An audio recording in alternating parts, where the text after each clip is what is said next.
지어다. 아멘.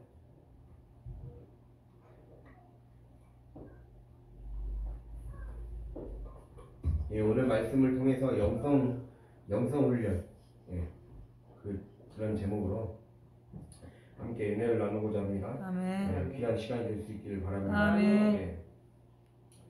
항상 우리가 이전에 이제 갈라디아서를 이전에는 나갔다가 그 전에 요한계시록 조금 나갔다가 이제 갈라디아서 갔다가 다시 여기로 돌아왔잖아요.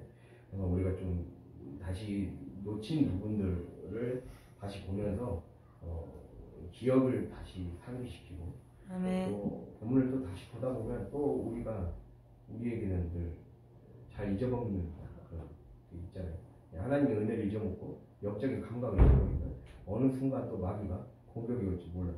그래서 저도 갑자기 공격을 이렇게 당해갖고 생각지도 못하게 문 갑자기 해킹을 당해갖고 번호를 지금 다 바꿔버렸거든요. 그래서 어쨌든 이런 일들을 우리가 막 살면서 오늘 주제는 영성 훈련, 특별히 분별에 관한 것이라고 볼 수가 있습니다. 분별에 대해서는 많이 말씀을 했었죠. 분별. 우리가 분별을 왜 해야 할까요? 분별. 영적인 분별이 왜 필요할까요?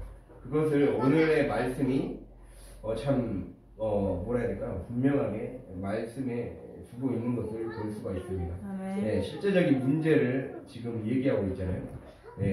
분별을 하지 않으면, 그러니까 분별을 해야 되는 그 실제적인 이유는 바로 20절에 나와 있죠.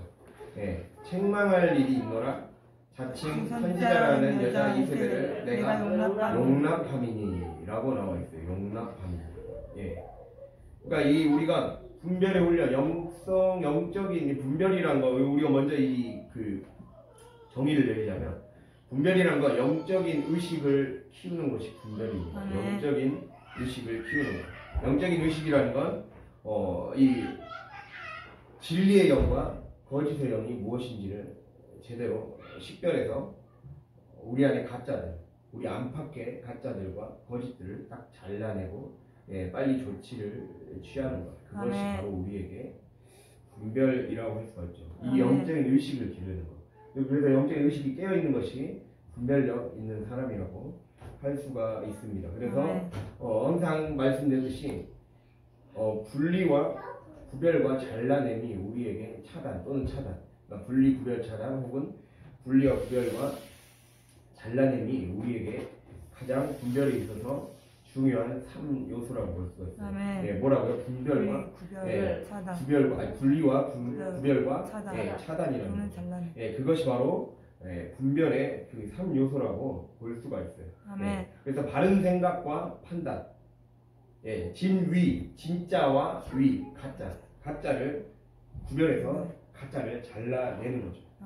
그렇게 함으로써 확실하게 하나님의 말씀만 딱 내가 받아 먹을 수 있도록 선악과가 아닌 하나님이 우리에게 주셨던, 주님께서는 에덴 동산에서 선악과만 주신 것이 아니라 무엇이죠? 우리에게 생명나무를 주셨잖아요. 우리에게 주님이 먹기를 바라신 것은 생명나무, 하나님의 지혜를 먹으라는 거죠. 사단이 주는 지혜를 덥석 받아 물지 말고 하나님이 주는 지혜의 그 생명나무의 열매를 먹어야 우리가 살 수 있다는 거거든요. 바로 이 생명나무의 열매를 먹는 것과 관련된 문제가 바로 영적인 의식을 키우는 바로 분별력이라고 볼 수가 있는 거예요. 그렇다면 이 분별의 목표는 바로 무엇이죠? 이 하나님과 대화하고 소통하는 기술을 습득하기 위해서 우리가 분별의 목표, 우리는 분별을 통해 무엇을 습득해야 되는가? 예를 들면 이 첫 번째 질문을 우리에게 각자에게 할 수가 있다는 거예요. 왜 우리는 분별력이 필요한가? 그것은 바로 한마디로 얘기하면 우리에게는 하나님과 대화하고 소통하는 기술을 익혀야 된다. 그래야 말은 우리가 성경을 읽어서 그래 우리 선악과 따먹으면 안 돼. 삶에서 선악과 따먹으면 바로 삶에서 문제를 겪고 우리의 삶에서 크고 작은 위기가 찾아오고 폭풍 같은 바람이 찾아와서 늘 넘어지게 되잖아요. 그거는 여러분뿐만 아니라 저도 마찬가지입니다. 삶에서 늘 넘어지게 되고 예, 항상 내가 조금만 정신 차리지 않으면 금방 넘어지고 금방 내 습관에 넘어지고 내 혈기에 무너지고 예, 나의 어떠한 약함에 무너지기 십상인 것이 바로 우리의 모습이라는 거죠. 예, 그래서 이것이 잘 안 되는 이유가 무엇이겠습니까? 하나님과 대화하고 소통하는 기술이 끊어지지 않아야 된다는 거예요. 24시간 늘 주님과 기도 채널이 계속 돌아가야 되는 거예요. 그게 되지 못하면 항상 중간에 위기가 생겨서 더 우리가 더 믿음 생활을 더 많이 하면 할수록 더 하나님의 역사가 크게 일어나는 교회이면 교회일수록 성령의 역사가 더 강력하게 역사하고 뭔가 일하실 그 교회이면 교회일수록 더 무엇이죠? 한마디로 마귀가 시게 건든다는 거죠. 그것을 우리가 기억해야 돼요. 그래서 대화하고 소통하는 기술이 우리에게는 너무나도 실제적인 과제라는 사실입니다. 그래서 우리는 식별해내야 되는 거예요. 저를 식별해내고 어떠한 생각지도 못한 무의식 중에 내가 무의식 중에 놓쳤던 행동, 무의식 중에 놓쳤던 습관, 깨어있지 못했던 내가 내 몸이 피곤해서 내가 열려있지 못해서 내가 하나님께만 열려있지 못해서 조금 방심함으로 인해 이렇게 무엇인가 해킹당하며 털리듯이 우리의 삶이 언제인가 모르게 깨어있지 못하면 금방 마귀에게 나의 조그만 약점을 파고들어서 금방 해킹당할 수 있다. 그것을 우리가 늘 기억해야 됩니다. 그래서 이런 것을 통해 우리가 확실하게 식별을 해야 되는 거예요. 그래서 이 영적 의식을 길러야 돼요. 영적 의식을 기른다는 거. 그래서 아까 영적 의식을 기른다는 게 아까 하나님과 대화하고 소통하는 기술이라는 거. 하나님과 대화하고 소통하는 기술이라는 건 또 다른 의미로 무엇이라고 볼 수 있냐? 영적인 맛을 감지해내고, 영적인 맛을 감지해내고, 영적인 향기는 어떻게 오는 것이며, 또 반대로 마귀가 주는 그런 특유의 악취는 우리에게 어떠한 통로를 통해 오는 것인지를 잘 캐치해냅니다.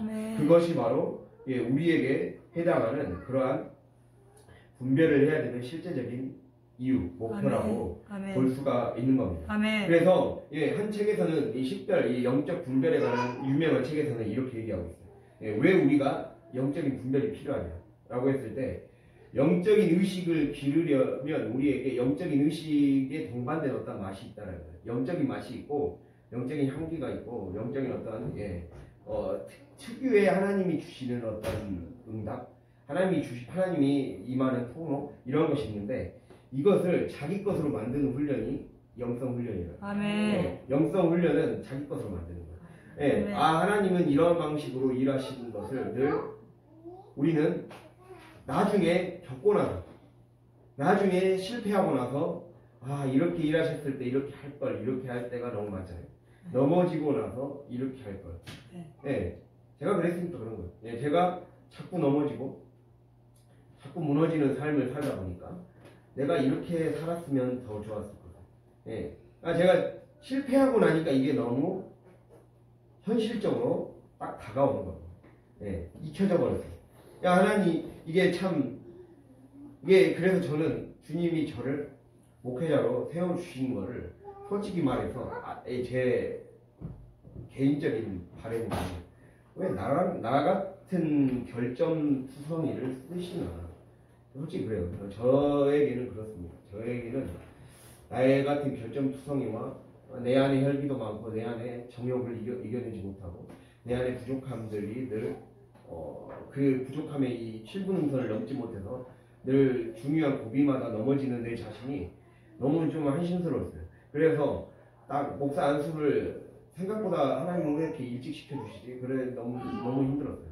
그러면서 근데 그것을 더 이 목사를 하면 할수록 하나님이 주님이 저에게 주시는 것은 그러면 그럴수록 그 경험을 오히려 영성의 어떤 감각으로 바꿔주신 하나님의 묘한 은혜를 경험하게 되었어요.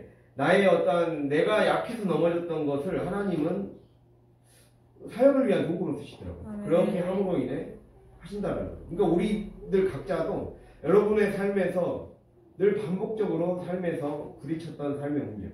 예, 그것을 가지고 주님은 그 약함을 가지고 쓰실 거라는 거죠. 그것이 곧 영성으로 가는 통로예요. 그러니까 이 자기의 약함과 자기 절망. 그래서 그 이어령 교수 있잖아요. 이어령 교수는 자기 절망을 통과해 보지 못한 사람은 영성을 경험하지 못한다고 했어요.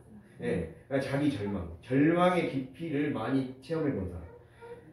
이 절망의 깊이를 많이 체험해 본 사람이 하나님으로부터의 희망을 알기 때문에 희망의 깊이를 너무나도 알는 거예요. 우리 희망을 너무 글자로만 알잖아요. 예, 경험이 적을수록 어린아이 같은 사람일수록 사랑의 깊이가 뭔지 모르고 예, 우리 어머니가 자식을 사랑하는 그 사랑 예, 무엇인가 이 선배가 후배를 아끼는 이 사람 이러한 윗사람이 아랫사람을 사랑하는 그 사랑의 깊이 예, 또는 무엇이 어떤 희생적 사랑의 깊이를 사실 예, 내가 절망해보고 내가 자식 때문에 아파보고 내가 어떠한 사람 때문에 힘들어 본 사람만이 그래서 절망해보고 넘어져본 사람만이 그 사랑의 깊이를 알잖아요. 예, 그 희망의 깊이를 알잖아요. 그 희망을 붙잡게 되잖아요. 마찬가지로 얘 개인의 인생도 그 절망을 자꾸 통과해보고 그 속에서도 끝까지 나를 붙잡고 놓지 않았던 하나님의 그 사랑을 경험해본 사람은 그 절망의 깊이를 경험해본 사람은 하나님의 사랑에 항복하게 되어 있다는 거예요. 네. 그래서 하나님의 사랑에 항복하다라는 책을 제가 대학생 때 읽은 적이 있어요. 네, 이러한 내용이었거든요. 이 개인적인 절망, 개인적인 삶의 경험에서 그 사람은 모태신앙이었는데 어렸을 때부터 예수를 믿었고 그랬는데 진짜 하나님을 깊이 만나본 적은 없었어요. 그러나 삶의 절망과 아픔과 그런 것들을 통과하면서 주님이 나를 놓지 않는 것을 깨닫게 됩니다. 네. 또 제가 어떤 시를 읽은 적이 있는데 천국의 사냥개라는 시가 있거든요. 천국의 사냥개라는 시라고 이 영국의 유명한 존 스토트 목사님이라고 계셨습니다. 지금은 이제 돌아가셨는데 그 목사님이 천국의 사냥개라는 시를 자기 그 책에다가 써준 적이 있어요. 이 하나님은 마치 천국의 사냥개 같다. 우리를 한 번 물면 어떻게 해서든지 그 사람을 사람 만들려고 놓지 않는다라는 거예요. 네. 그 절망의 밑바닥까지 간 그 순간에도 끝까지 붙잡아서 다시 일으켜 세울 거라는 거예요. 그것이 하나님의 방식이라는 거죠. 예, 그래서 우리가 이러한 것들을 통과해야지만이 영적인 맛을 제대로 볼 수가 있어요. 예, 그런 사람만이 한마디로 고기 맛을 아는 거예요. 예, 그러한 사람만이 진짜 이 생명나무 맛이 뭔지를 아는 거예요. 생명나무의 실과의 맛을 아는 거예요. 그러니까 우리는 생명나무의 열매의 맛을 느낄 수 있는 자가 돼야 됩니다. 예, 그러려면 여러분의 삶의 절망과 여러분의 삶의 한숨이 결코 헛되지 않을 거라는 거예요. 그거를 믿고 나아가는 자에게는 열매가 온다는 거예요. 그거를 거기에서 절망하며 넘어지는 자는 마귀의 밥이 되겠죠. 그러니까 둘 중에 하나인 거예요. 예, 하나님은 그러한 절망의 한순간에서 주님을 붙잡는 자에게 놀라운 영성의 선물을 주십니다. 그래서 그 사람에게 축복의 이 선물을 그 사람에게 뿐만 아니라 예, 그 사람에게 안 되면 자식들에게 대를 통해서라도 예, 있게 하신다는 거죠. 이게 하나님만의 방식입니다. 그래서 내가 여기서 지금 내 가문이 지금은 힘들더라도 예를 들면 이영 목사님과 아직 혼자 믿는 가정이 있을 수 있잖아요. 그러면 그러한 분들은 어떻게 보면 혼자 신앙생활 하는 게 굉장히 힘들잖아요. 어쩔 때는 알아주지 못하고 예, 굉장히 힘들고 요거도 먹고 박해받고 또 절망을 경험해야 되고 될 것 같아도 안 되고 그러한 것들을 통과해야 되잖아요. 예, 그러나 그러한 것들을 통과할 때 예, 당장 나에게 뭔가 딱 나에게 떨어지는 어떤 이 눈에 보이는 콩고물이 없을 수도 있습니다. 예, 그런 거를 감안해야 된다. 그러나 무엇이죠? 후손에게 온다라는 거예요. 반드시 하나님이 이 3, 4대 이후에 그걸 예, 천대까지 더 끝까지 그 믿음을 이 믿음이 3, 4대를 그 한 대를 딱 한 대가 희생을 해서 그 대가 끝까지 이어가면 그게 이제 천대까지 가는 거죠. 예, 그러한 삶을 우리가 살아가봐야 되죠. 그 저주를 끊어내야 되지 않습니까? 왜 우리의 삶에 저주가 있습니까? 예, 결국에는 무엇이죠? 이 절망의 깊이를 통과해서 끊어내야 된다는 걸 주님이 우리에게 말씀해 주고 있다는 거예요. 그래서 하나님에게서 오는 어떤 고유한 맛을 우리가 느껴야 돼요. 그 고유한 맛을 느끼려면 십자가를 통과해야 된다는 거예요. 내 절망과 내 한숨 속에 우리 가정에 담긴 우리 가정에 끊이지 않는 저주 속에 사실 하나님의 십자가에 내가 이 십자가로 문제를 해결해 주겠다. 아멘. 이거에 비밀이 담겨 있는 거예요. 아멘. 그거를 아는 자는 그걸 놓치지 않는 거예요. 이걸 아멘. 통해서 나는 하나님 만나요. 아멘. 이걸 통해서 우리 가정의 운명을 바꾸고 아멘. 적어도 내가 덜 받았던 복, 내가 자녀들은 펴줄 수 있게 아멘. 그 펴줄 수 있게 해주리라. 이러한 마음이 있어야 된다는 거예요. 아멘. 마찬가지입니다. 우리 교회가 지금 아직은 늘 뭔가 될 것 같아도 또 정착하지 못하고 그러한 것들이 계속될 수가 있어요. 그러나 우리가 이러한 힘든 거 절망과 한숨 쉬고 뭔가 안 될 것 같은 힘들고 팍팍한 과정을 통과할 때마다 포기하지 않는다면 아멘. 예, 결국에는 하나님의 때에 아멘. 우리 앞으로 이 후대에 올 이곳을 채울 또 아멘. 앞으로의 성전을 채울 그러한 사람들이 충만한 복으로 아멘. 보게 된다는 우리의 기도는 반드시 쌓이게 되어 있습니다. 아멘. 우리가 10년 가까이 이렇게 열심히 훈련받고 기도해오지 않았습니까? 이 기도가 결코 헛되지 않을 거라는 걸 주님이 말씀하고 있다는 거예요. 아멘. 이 영성 훈련을 통해 우리는 이제는 맛을 제대로 볼 수 있는 맛을 내 것으로 만들 수 있는.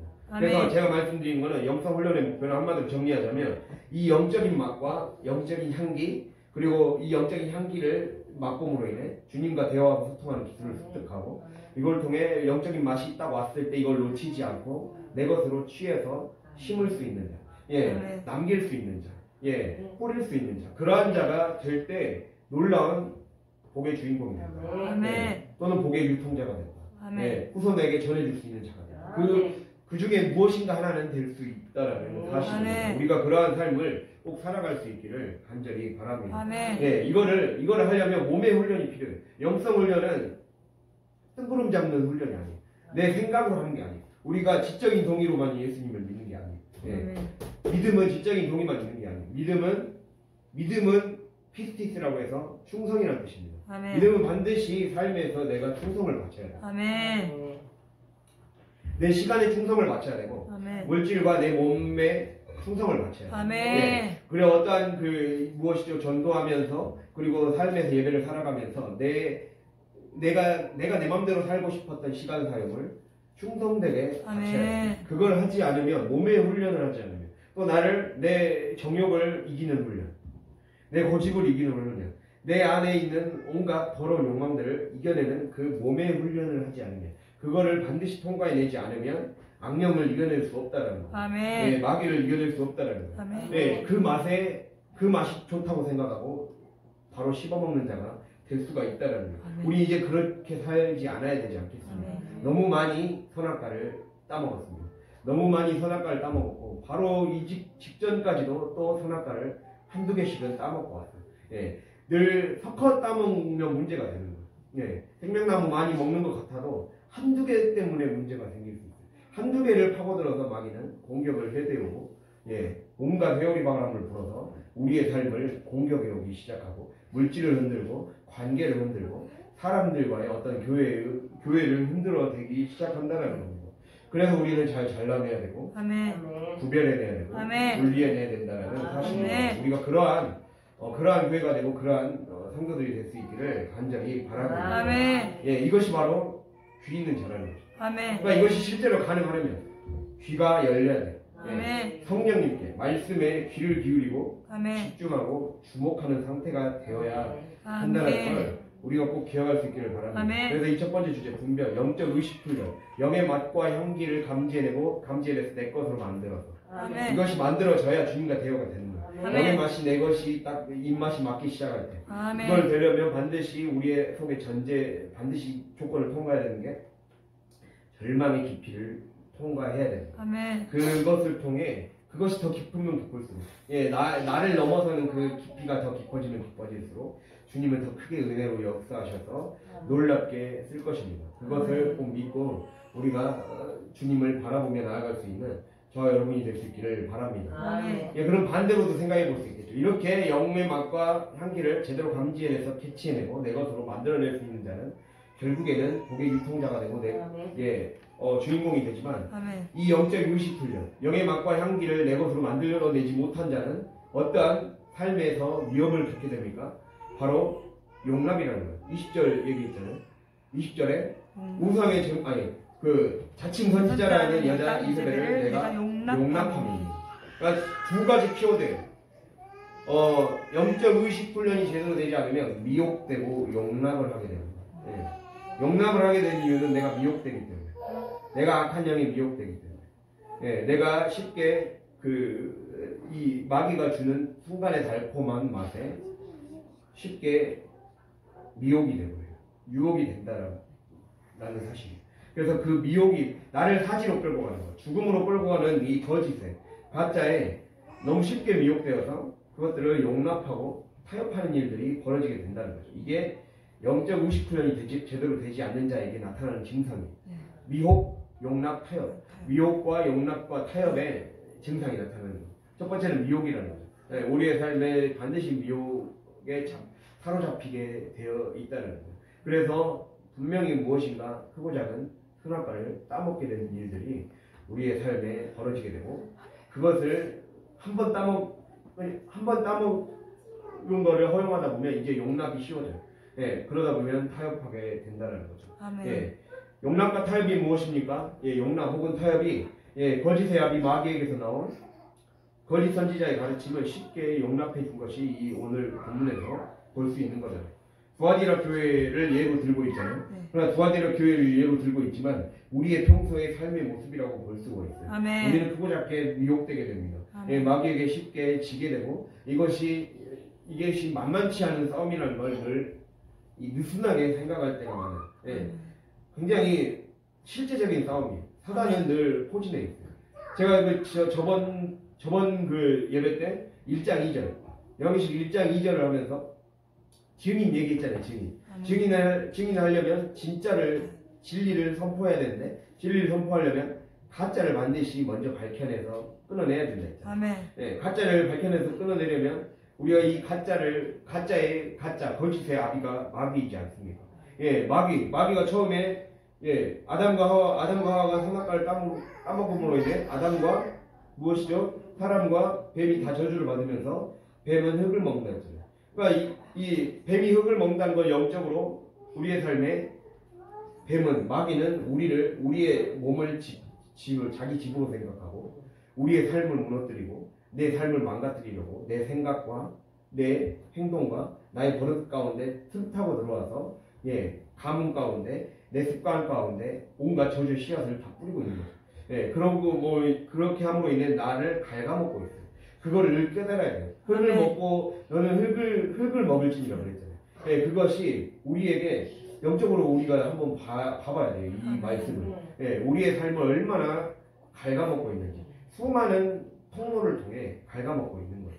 내가 과거에 내가 생각지도 못했던 과거에 저지른 죄. 또 나만이 아니에요. 우리 부모님과 그리고 내 주변의 사람들이 나에게 끼쳤던 영향이 나에게 마치 먼지처럼 얼룩처럼 다 묻어서 그것이 나도 모르게 귀신이 역사하게 되고 사단이 늘 장난하게 되는 그러한 요소가 된다라는 거예요. 미디어를 통해, 문화를 통해, 그리고 가문의 어떤 가풍의 분위기를 통해, 그리고 가정에 흐르는 어떤 영적인 분위기, 그러한 것을 끊어내지 못함으로 해요. 그런 것을 가지고 기도를 해야 된다. 아멘. 그래서 우리는 이 각자가 내가 이 집안의 제사장이다, 어떻게 보면 아멘. 제사장이다라는 의식을 가지고 내 죄로 생각하고 자식들의 죄를 내 죄로 생각하고 기도해야 돼요. 내 죄뿐만 아니라 자식들의 죄. 그리고 자녀들이 그렇다고 뭐 음이나 이음이나 어리다고 해서 죄가 없는 게 아니라 그 안에 담겨 있는 이 무엇이죠? 이 잠재되어 나올 수도 있을 만한 것들을 늘 하나님 그러한 일들이 미연에 일어나지 않도록 지금부터 심는 거예요. 오히려 더 잘 된 거예요. 어렸을 때부터 기도하면 앞으로 복받을 확률이 더 많아져요. 그러한 것을 더 기도해야 된다는 거예요. 우리가 그것을 용납해주면 안 된다는. 이제는 알았다면 용납해주지 않고 언제든 나를 갉아먹으려고, 우리 가문을 갉아먹으려고, 우리 교회를 갉아먹으려고 준비되어 있기 때문에 용납만큼은 해주면 안 됩니다. 용납만큼 해주면 안 되고 날마다 이것을, 그래서 우리가 진짜 눈이 열리도록 기도해야 돼요. 귀와 눈이 열려야 돼요. 영안이 열려야 돼요.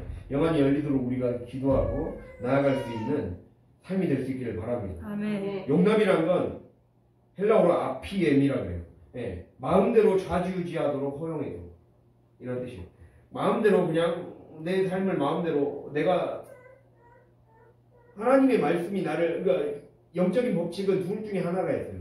로마서 6장에 보면 사람은 이 죄의 지배자인 마귀에게 딱 속해 있으면 무엇이죠? 죄를 짓고 살게 되어 있고, 하나님께 속하게 되어 있으면 무엇이죠? 내가 성령의 이끌림 받아서 죄를 이길 수 있는 힘이 생긴다고 했어요. 그렇게 됨으로 인해 내가 누구의 종이 되느냐의 문제. 내가 의의 종이 되느냐, 내가 성령의 종이 되느냐, 내가 하나님의 종이 되느냐, 아니면 사단의 종이 되느냐, 죄의 종이 되느냐의 문제라는 거죠.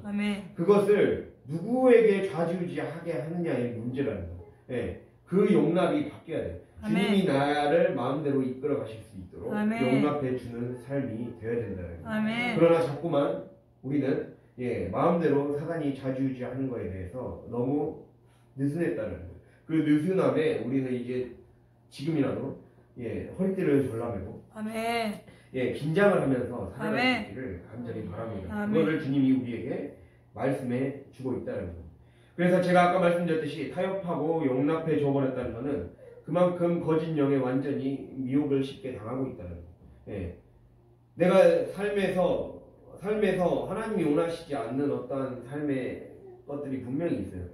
살다가 보면 느끼는데 이거를 내 형편과 처지에 따라 용납하는 횟수가 늘어나고 시간이 늘어나고 그러면 이미 그 사람은 미혹되어 있는 거예요. 이미 그 사람은 거짓 영에 미혹되어 있고, 그러면서도 그것이 너무 관성화되다 보니까, 너무 습관화되다 보니까 이제는 관성에 젖어버린, 타성에 젖어버린 거죠. 그게 위험한 겁니다. 그거를 이제는 빨리 해치하고 끊어내는 정말 힘들지만 그러한 통과하는 그 과정을 다시 지금이라도 거치기를 주님이 바라신다는 걸 기억할 수 있기를 바랍니다. 그래서 이 잘못된 거짓 가르침, 이것이 진짜로 생각될 정도가 되지 않도록 만들어야 됩니다. 악인지 선인지, 나를 죽이는 선악과인지, 살리는 생명나무 가시인지 잘 식별해낼 수 있어야 됩니다. 그래서 우리가 20절 이 끝에 보면 그가 내 종들을 가르쳐 깨어 행음하게 하고 우상의 재물을 먹게 하는구나, 이 말씀이 나와 있죠. 미혹이라는 거, 아까 이제 용납은 마음대로 좌지우지하도록 허용해 주는 게 용납이라 했고, 미혹은 무엇에 홀려 정신을 차리지 못하는 상태, 그것이 미혹입니다. 정신을 못 차리는 거. 그러니까 딱 무엇이죠? 우리가 이 유혹을 통해 정신이 혼미해져서 의식이 흐릿해져 버린 상태, 이게 미혹입니다. 그러니까 한마디로 영이 혼미해지니까, 정신이 혼미해지니까 의식이 흐릿해집니다. 내가 언제 당한지도 모르고 있어요. 그러다 보니까 사건과 사물과 시간과 공간과 역사를 통해 일하고 계시는 성령의 움직임이 보이지 않고, 또 반대로 사단의 노림수를 못 보는 거죠. 그러게 되니까 어이없게 당하고 말고 해킹을 당하게 된다는 거예요. 그래서 그렇게 되면 분별을 못 해내는 영적 장애인이 되어버립니다. 사단의 목표는 우리를 영적 장애인 상태에 머물게 하는 거예요. 그것을, 이 장애를 극복해야 됩니다. 우리의 장애 상태 극복해서 이겨내야 됩니다.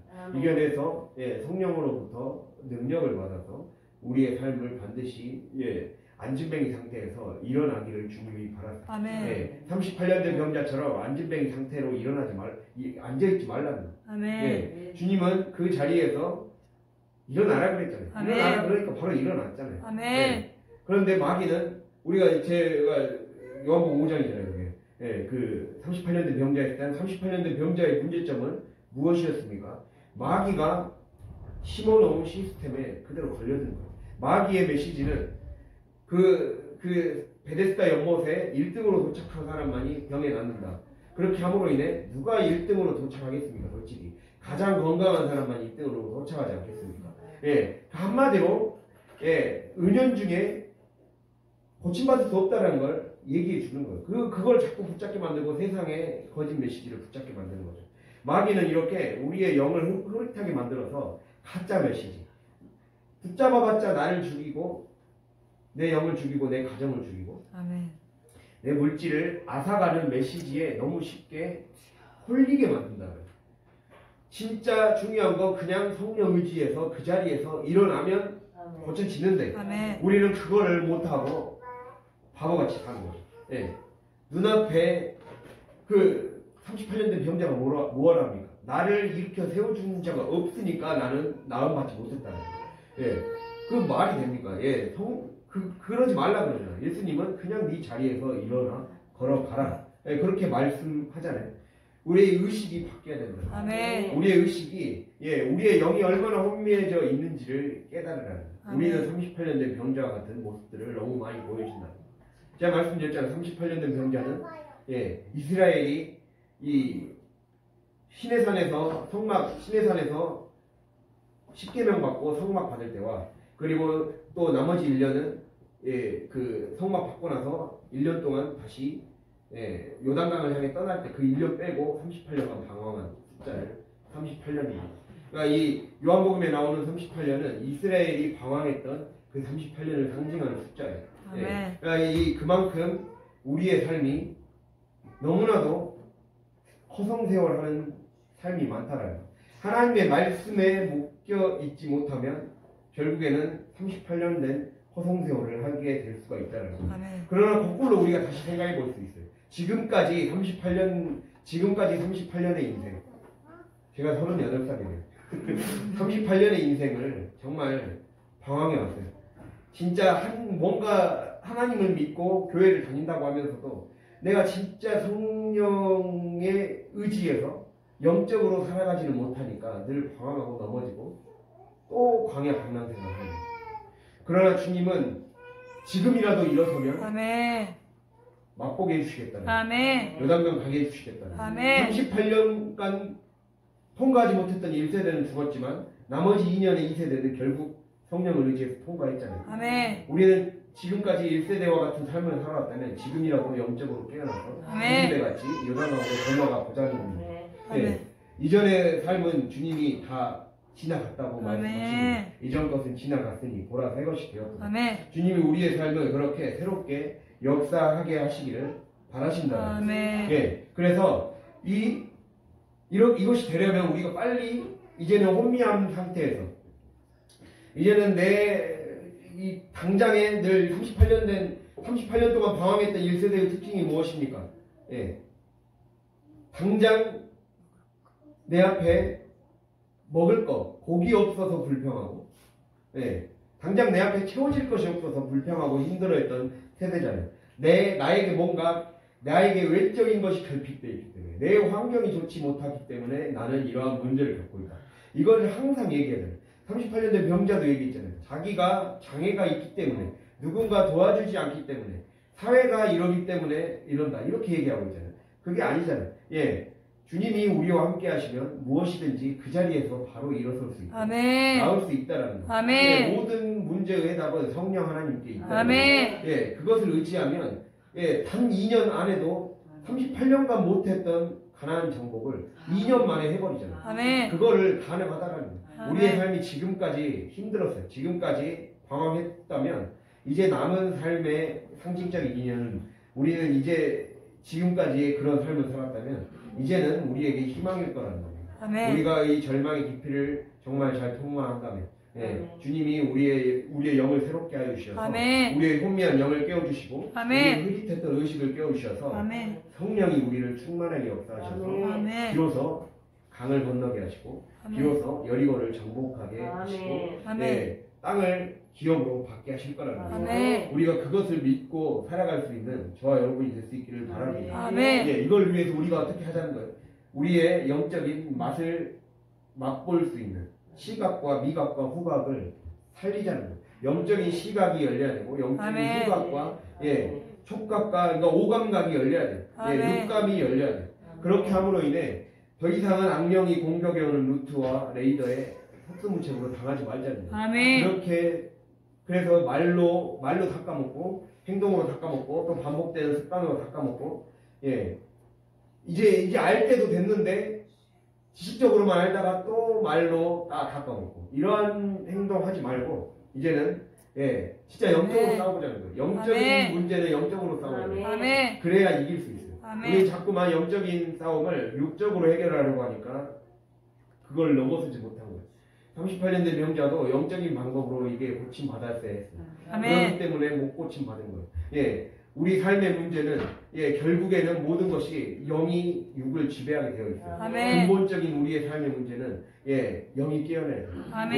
죽어있던 영이 살아나야 돼요. 성령이 아멘. 우리의 삶에 강하게 역사하셔야지만 끝까지 우리를 붙잡아 주셔야지만이 우리의 육의 진정한 문제가 해결되어서 삶에까지 우리의 땅이 회복되고 우리가 마땅히 받아야 했던 그러한 땅이 회복되는 천국이 회복되는 놀라운 역사를 맛보게 될 거라는 겁니다. 우리가 이러한 삶을 꼭 쟁취할 수 있기를 간절히 바랍니다. 그것이 주님이 우리에게 요구하시는 이 영적 의식을 회복하자. 이 영적인 의식 이전에는 혼미하게 살았고 이전에는 정말 늘 육적인 방식으로 대처하며 살아왔다면 늘 육적인 방식으로 대처하면서 머리로는 너무 잘 알아. 머리가 너무 커져갖고 38년 이 상징적인 38년의 이 신앙생활을 많이 하다 보니까 내가 이렇게 하는 것이 굉장히 육적인 방식이고 혈기의 방식인 걸 머리로 나는데 말 그대로 기형아로 살아가는 거예요. 우리는. 영으로 이걸 대처하지 않으니까 내 삶에서 지식만 커져가 버려갖고 머리만 커져 있고 입만 더블더블 거리고 있죠. 천국 가서 입만 있다는 소리가 있잖아요.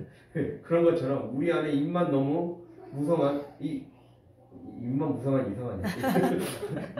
입만 살아있고 입만 무성하다는 거죠. 그러한 삶을 이제는 벗어나야 된다.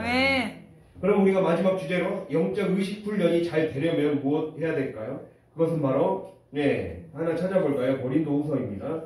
고린도후서 10장 4절.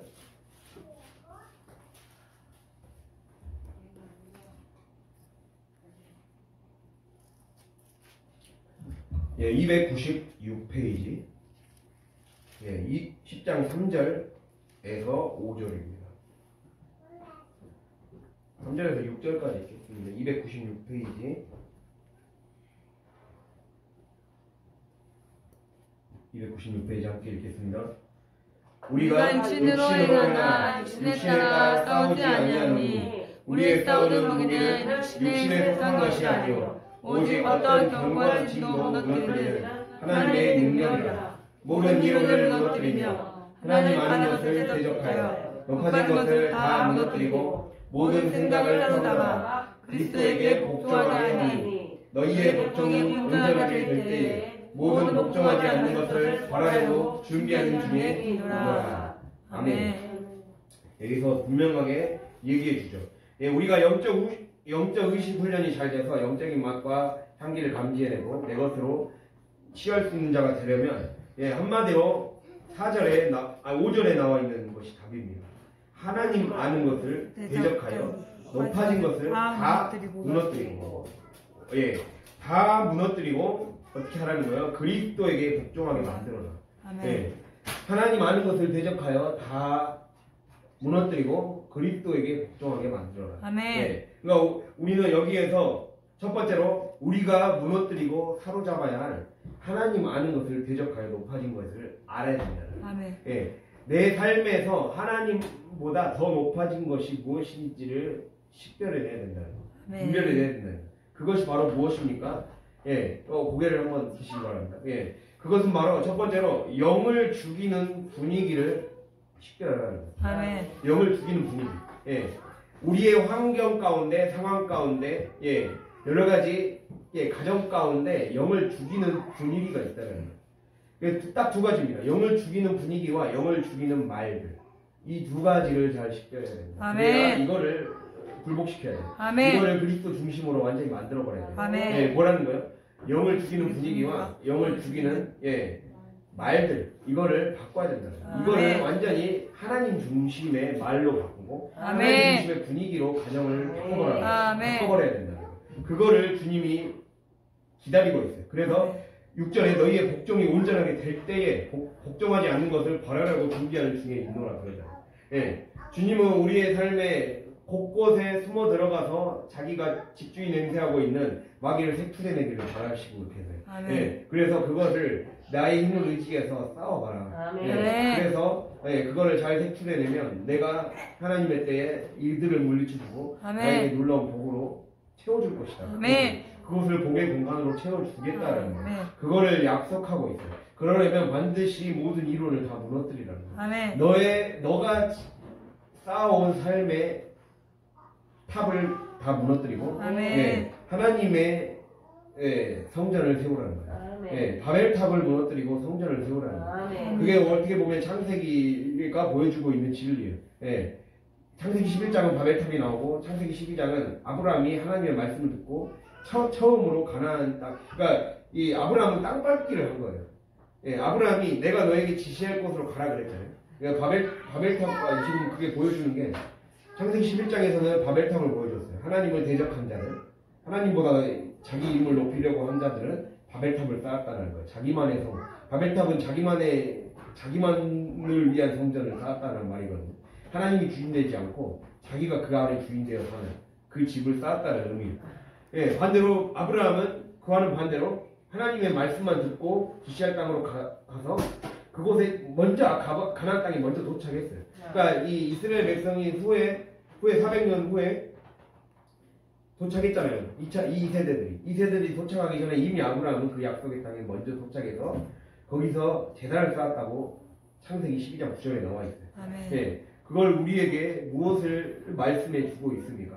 예, 우리 안에 있는 바벨탑을 반드시 무너뜨리라는 거예요. 내 생각으로 가득 차 있는 내 삶의 경험과 지혜로 가득 차 있는 내 안에 그것으로 살도록 자꾸만 부추겼고 쌓아왔던, 그래서 그것을 견고하게 끈덕지게 만들어버린 마귀를 쫓아내고 바벨탑을 무너뜨리라는 거예요. 그것을 무너뜨리고 그곳에 성전을 세우라, 그곳에 제단을 쌓으라는 거예요. 그래서 그 창세기 12장 9절 보면 아브라함이 그렇게 하나님이 명하신 곳에 지시하신 곳에 가자 가나안 땅에 이르렀고 그곳에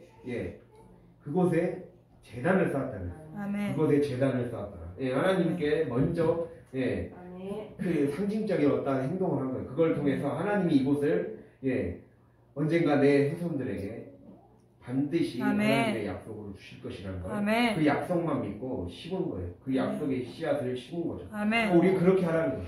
예. 우리가 지금 당장 해야 될 거는 내 당장 눈에는 결과물이 보이지 않더라도 반드시 먼저 내 것을 무너뜨리고 아브라함 같이 늘 기도의 제단을 쌓고 말씀의 제단을 쌓으라는 거예요. 그 말씀 자체가 실상이 되는 게 기독교이기 때문에 그 기도 자체가 우리의 삶에 기적으로 실제로 나타나고 그것이 물질이 되고 그것이 집이 되고 그것이 무엇이죠? 우리의 삶의 사업이 되는 확장하고 번영하는 사업이 되는 실상으로 우리에게 주님이 안겨주게 하겠다고 말씀하기 때문에, 그래서 그 실상이 되고 싶다면 말씀의 제단을 쌓아야 되고 기도의 제단을 쌓으라. 더 나아가 더 좋은 거, 여기서 더 금상첨화 플러스는 전도의 제단을 쌓는 거예요. 이 모든 것 안에 삶이 다 들어있겠죠. 어쨌든 말씀과 기도와 전도의 그 제단을 쌓을 때 우리의 삶에 놀라운 하나님이 그거를 보시고 때가 되면 복종하지 않는 것들을 완전히 멸해 주시고 그 안에 눈에 보이는 이제 실상이 딱 밀물처럼 들어오기 시작할 거라는 그거를 주님이 우리에게 말씀해 주고 있다는 거예요. 그 영을 죽이는 분위기를 반드시 그러려면 알아내야 된다는. 그래서 제가 이 말씀을 드리는 겁니다. 영을 죽이는 분위기는 가정 내에도 있고, 오늘 이 본문에 이 두아디라 교회 같은 경우는 두아디라라는 환경 안에 있었어요. 두아디라라는 어떤 도시가 풍겨내는 환경, 너무 우상을 많이 섬긴 나라였어요. 지나치게 우상을 많이 섬기고 지나치게 이 화려하고 무엇인가 혼미한 영도로 가득 찼어요. 이단들도 많은 도시였어요. 항상 항상 기독교의 진리와 오늘날 우리나라처럼 이 광주 땅처럼 광주 땅에 얼마나 신천지가 많습니까? 광주가 제일 이단의 비율이 많아요. 광주가 뭔가 기독교나 어떤 기독교 선교단체나 그런 것들이 해동한 곳이 많거든요. 그런데 신기하게도 이단도 많아요. 그러니까 이곳이 그만큼 하나님의 역사가 강한 곳에는 그만큼 마귀가 가만두지 않고 또 혼미하게 달라붙어서 괴롭혀요. 그게 진짜 신기한 특징이에요. 그러다 보니까 뭔가 교회가 분명히 말했어요. 주님께서 19절에 내가 내 사업과 사랑과 믿음과 섬김과 인내를 안다고 했어요. 내 나중의 행위가 처음 것보다 많도다. 이 말은 에베소 교회보다 더 실제적으로 칭찬을 받을 만한 부분이 있었다는 거예요. 더 잘했다는 거예요. 에베소 교회는 처음 사랑을 잃어버려서 처음엔 좋았지만 나중에 하나님의로부터 촛대로 옮겨질 위기에 처해 있었어요. 그러나 그것보다는 돋보기에는 좋아 보여요. 그런데 너무 성령의 역사가 많을수록 그만큼 공격이 심합니다. 그거를 늘 기억해야 돼요. 예, 브라질 교회가 그런 분위기였어요. 그 도시의 분위기, 그 교회의 분위기, 그 영적인 분위기를 잘 캐치해내서 적극적으로 싸워야 되는데, 예, 좀 좋아 보이는 것, 좀 매력적이어 보이는 건 쉽게 취해버렸다는 거죠. 우리가 이것을 조심해야 됩니다. 예, 그래서 영적으로 정말 승리한 삶을 살고 정말 우리가 제대로 영적으로 살다 보면 진짜 제대로 복 받거든요. 근데 그것이 못되게 하려고 자꾸 섞게 만든다는 거예요. 예. 교묘하게 성령과 반대되는 것을 내 삶에 섞이게 만들고. 예. 그래서 성령의 역사가 강한 그 교단이나 교회의 특징일수록 뭔가 이 이단적인 부분들도 항상 문제가 될 때가 있어요. 그런 것들을 주의해야 됩니다. 그래서 우리의 삶에 늘 이것을 주님께서 말씀해 주고 있다는 거예요. 늘 그리고 또 하나의 두아디라 교회가 가지고 있었던 영적인 분위기는 너무 이 빈부격차가 심했거든요. 빈부격차가 너무 심하다 보니까 삶이 불안정해요. 예, 그 교역으로 많이 먹고 사는 도시였어요. 그래서 상황이 좋을 때는 돈을 왕창 벌어들인 도시인데 뭔가 주변이 전쟁이 너무 많거나 나라의 경기가 안 좋으면 그 경기에 가장 큰 타격을 입는 도시였습니다. 그러다 보니까 사람들이 너무 쉽게 점쟁이들에게 빠지고 무당에게 빠졌어요. 예, 그러니까 그것에 영향을 많이 받는 거죠. 그것에 믿는 사람들을 영향을 많이 받아서 뭔가 하나님을 믿는다고 하면서도 세상 문화에 쉽게 빠져버리고 내가 정작 어려울 때는 하나님 안 찾는 거죠. 그러한 분위기가 있었다는 거예요. 제가 이것들을 말씀드린 이유는 가정 내에 내 가정의 지금의 문제는 왜 이런 문제가 생겼고 내 자녀들은 왜 이런 문제가 생겼나. 내가 과거에 알고 보니까 하나님을 교회를 다닌다고 하면서도 점집 찾아다녔고 내가 교회 다닌다고 하면서도 우리 가문 가운데 뭔가 불교나 이러한 다른 종교에 혼합되는 영들이 섞여 있다는 걸 얘기하고 있는 거예요. 그것을 가지고 반드시 그 혼합주의를 제일 싫어합니다. 구약의 선지서들이 뒷부분에 많이 나오잖아요. 이사야부터 말라기까지는 다 선지서예요. 선지서의 대부분의 50% 이상, 70% 이상의 주제는 혼합주의 신앙. 혼합주의 신앙, 그거 조심하라는 거예요. 혼합주의 신앙이 가장 하나님이 싫어한다는 거예요. 그것을, 그러니까 귀신과 하나님 가만히 섬기지 말라는 거예요. 어떠한 경우에도 가문 안에 그 저주가 흐르지 않도록 끊어내라는 거예요. 그러지 않으면 하나님의 복이 천대까지 흘러갈 수가 없다는 거예요. 그것이 두아디라 교회에 너무 영향을 많이 미쳤고, 그 신탁, 무당, 그런 다른 종교, 그러한 것이 기독교와 짬뽕이 돼버려갖고 이것도 저것도 아닌 상태로 아무리 뭔가 역사가 많이 일어나는 것 같아도 문제가 발생했다는 거예요. 그러니까 우리의 삶에 우리가 아무리 기도 많이 하고 그래도 내 삶에서 우리 가정에 흐르는 것을 가지고 피 흘리기까지 싸우지 못하고 해내지 못하면 그리고 이 문화에 확실하게 딱 분리하고 구별을 짓고 딱 그리스도 중심적으로 살리나 말씀 중심적으로 살리나 이러한 결단이 없으면 우리는 바로 사단에게 먹혀버린다는 거예요. 사단은 그러한 삶에 교묘하게 우리의 삶에 또 선악과를 던지고 그거를 먹게 할 거라는 사실을 꼭 기억할 수 있기를 바랍니다. 이 영적인 분위기를 잘 캐치해내라는 거예요. 영적인 분위기, 지금 흐르고 있는 분위기, 그리고 내 가정은, 우리 교회는 왜 이러한 부분에서 왜 우리 동네는, 우리 교회가 있는 동네는 이렇게 부흥이 잘 일어나지 않을까. 이러한 거에 대해서도 영적인 분위기가 있어서 그래요. 그러한 것들을 잘 캐치해내야 돼요. 이 안에 흐르는 얼마나 주변에 자꾸 더 많이 생기고 있잖아요. 무당집이나 이런 거 많이 생기고 있잖아요. 그리고 우리가 이것들을 쫓아내는 기도들도 많이 해야 된다는 걸 주님이 말씀하고 있다는 거예요. 그러한 말씀을 하고 있는 거예요. 그리고 이제 제가 영을 죽이는 분위기라 있고 두 번째가 영을 죽이는 말들을 잘 식별해내야 된다는 거예요.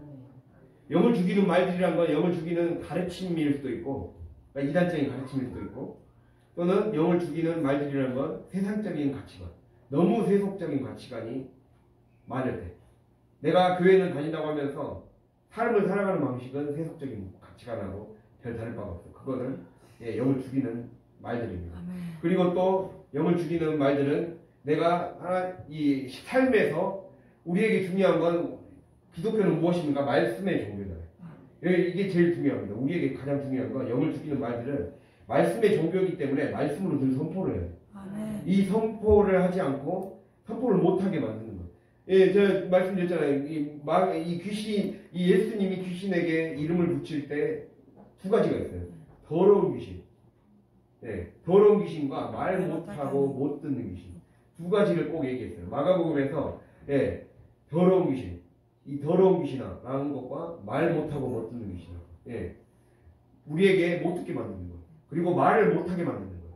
우리에게 중요한 건 말씀을 이 시간 듣고 집에 가서 삶에서 내 자신에게, 남들에게, 세상에, 그리고 안 믿는 자에게 말을 해줘야 돼요. 아멘.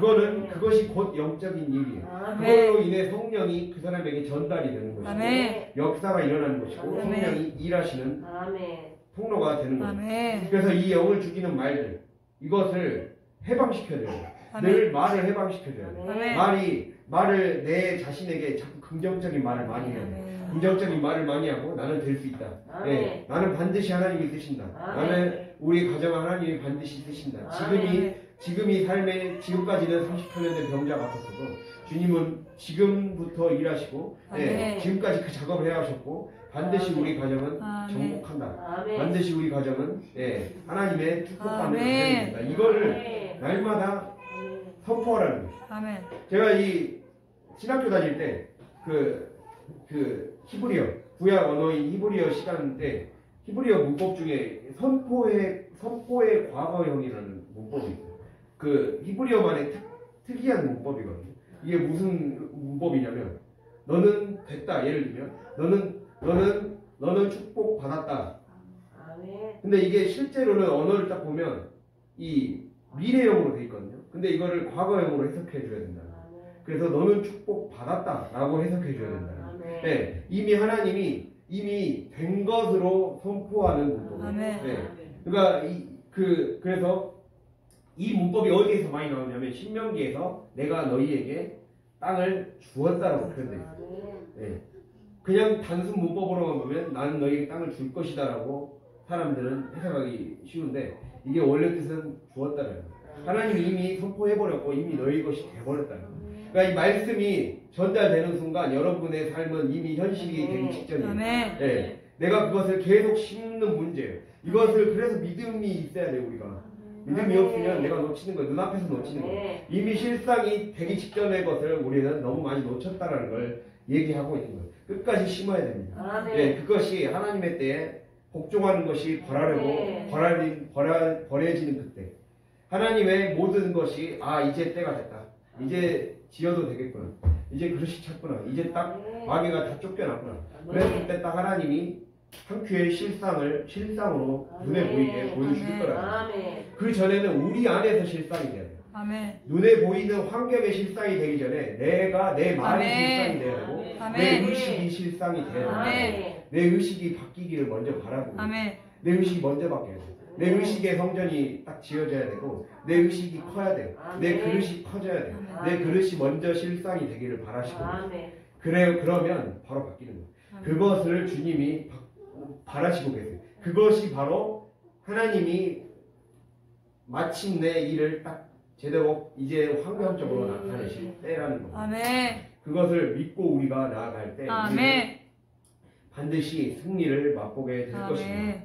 네, 이 삶을 우리가 꼭 쟁취할 수 있기를 간절히 바랍니다. 주님이 이것을 성령의 사람만이 이거를 손에 넣을 수 있을 거예요. 고린도전서 2장에 보면 오직 하나님이 성령의 사람에게만 이거를 깨닫게 해주시고 알게 해주시고 실상이 되게 해주시겠다고 말씀하고 있어요. 그래서 우리가 이 말씀을 꼭 믿으면서 오늘 말씀 이걸 꼭 기억하기를 바랍니다. 이 영을 이렇게 해서 마무리하자면 제가 마지막 주제로 이 영적인 의식 훈련이 되려면 영을 죽이는 분위기와 말들을 사로잡아서 그리스도께 복종시키라고 했어요. 그리스도께 복종시켜요. 즉 내 삶에 이제는 주님의 거룩한 불꽃으로 성령의 불로 완전히 불사르게 될 때까지 나를 완전히 주님께 맡겨 드리라는 겁니다. 그래서 오늘 이 말씀을 꼭 들으면서 여러분의 삶에 도전이 되고 내 삶을 바꾸어 갈 수 있기를 바랍니다. 하나님은 우리의 삶에 수많은 은혜와 선물을 주기를 바랐어요. 여러분의 삶이 혹시라도 지금까지 38년 된 병자 같았다면, 어차피 하나님께 사로잡힌 지금 이 하루가, 지금 이 예배의 순간 하나님께 제대로 드려진다면 그 사람은 성령의 충만함을 받아서 여호수아 갈렙처럼 쓰임받게 되는 사람이고, 이 세대들처럼 요단강을 건너서 정복의 맛을 보게 되는 사람이 된다라는 겁니다. 우리가 그 맛을 볼 수 있기를 바랍니다. 그래서 그것을 후대에 전해줄 수 있고, 내가 정말 보람되게 살았고, 내 후손에게 부끄럽지 않겠구나, 정말 행복하게 눈 감을 수 있겠구나, 이러한 삶이 될 때까지 우리의 삶이 부지런히 주님을 바라보며 영적인 다름질을 잘 해나갈 수 있는 저와 여러분이 될 수 있기를 간절히 바랍니다. 기도하겠습니다.